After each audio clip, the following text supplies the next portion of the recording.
As-tu déjà eu ce sentiment où, après avoir terminé un projet ou atteint un objectif, tu te retrouvais désorienté, ne sachant plus vers quoi te tourner?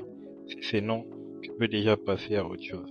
Et si c'est oui, ne t'inquiète pas, ça finira par venir ou par changer. Mais si tu es dans le second cas depuis un moment où tu veux juste connaître la démarche à suivre, prends place, mets-toi confortablement, mais pas trop non plus. Et ensemble, on va essayer de changer cette situation. Avant d'aller plus loin, il faut que je te raconte l'histoire de Sisyphe. Sisyphe était un roi rusé qui avait trompé la mort à plusieurs reprises. Et pour cela, il fut condamné par les dieux à un supplice éternel dans les enfers. Sa punition consistait à pousser un énorme rocher jusqu'au sommet d'une colline. Mais à chaque fois qu'il approchait du sommet, le rocher retombait en bas de la pente, le forçant à recommencer éternellement, le condamnant donc à une tâche sans fin et inutile, étant dépourvu d'objectif. Car oui, hormis la mission qui lui a été donnée par les dieux, Sisyphe n'a pas d'objectif personnel.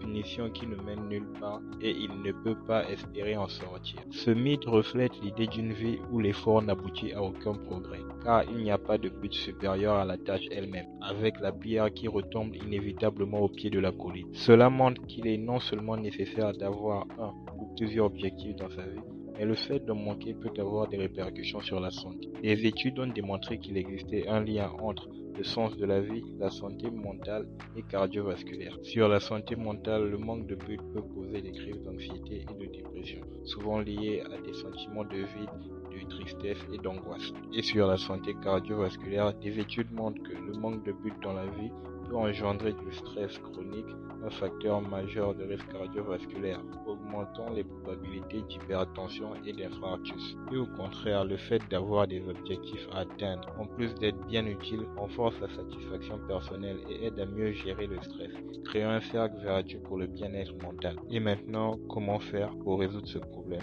Ou sinon, comment parvenir à sortir de cette situation? La recherche d'un sens à sa vie ou d'un objectif passe par une introspection. Déterminer ce qui nous fait ou nous ferait plaisir. Ce qui m'amène à parler de l'ikigai. L'ikigai est un concept japonais qui signifie raison d'être ou ce pourquoi la vie vaut la peine d'être vécue. C'est une approche qui permet de s'explorer et de mieux se connaître par le travail d'une introspection pour trouver l'équilibre entre ce que l'on aime, ce en quoi on est bon, ce dont le monde a besoin et ce pour quoi on peut être payé. Pour cette vidéo, je préfère prendre les deux premières parties pour me concentrer sur un aspect plus individuel, pour la recherche d'un objectif plus personnel et immédiat, comme faire du sport ou lire un livre. Mais l'ikigai peut aussi être utile pour choisir une profession ou se donner des objectifs dans un domaine.